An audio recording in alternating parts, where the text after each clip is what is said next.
Taurus. What's up, Taurus? All right, Taurus, we're doing like a little nighttime naughty read. So, of course, I pull out the Casanova deck.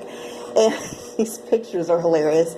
So we're starting off here with the Eight of Swords. Now, in this particular deck, this does speak to just being completely despondent and trapped, okay? Hearing bad news. Now, in other decks, the Eight of Swords can speak to being unnecessarily trapped, whereas this is a little bit different. This, you really do feel trapped.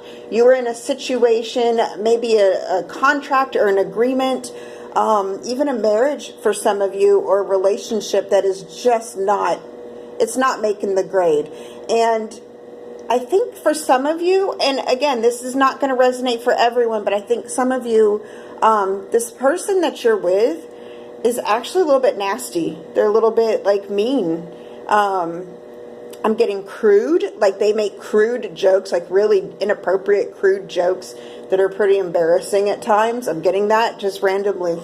And they don't, it's almost like you're out of their league because of your demeanor versus theirs, is what I'm getting very strongly. And maybe you're realizing this too late, after you're already with somebody, you've already settled down with them to some degree, that you really you're realizing that you're not quite the match, and you're a better person. You're a better person than they are. I'm getting that very strongly. Next up, we have the Knight of Wands. Now, unlike other decks, this is a very diplomatic and a very fair card. This is someone who wants a peaceful solution to things. You're not trying to, raise a bunch of cane here. You just want out. You want out. Okay.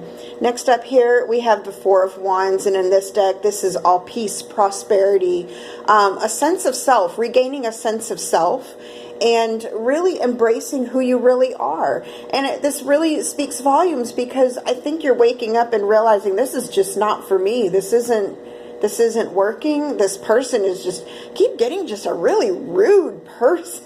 Oh, Taurus, I'm so sorry you have to go through that. Oh my gosh. And so you want out. You want out, and you're in a peaceful way, of course, but you know who you are, and you're not going to settle for this anymore. And so what happens now? Next up, we have the Hanged Man. This is going to be different than the other decks, guys. In this deck, this Hanged Man, this is a picture literally of escaping a prison. And what a better outcome for this situation than escaping a prison, But in the Hanged Man in this deck, yes, of course, it's you considered all your options, you're contemplating, and you don't like being trapped.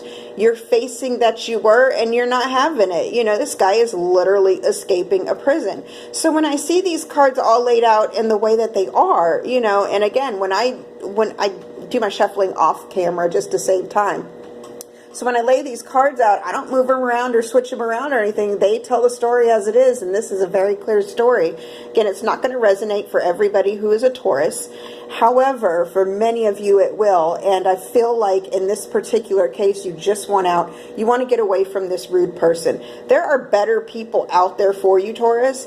I think you might even take your time in finding someone new, but I feel like you're going to be a much better person. You know who you are, and you know what you deserve.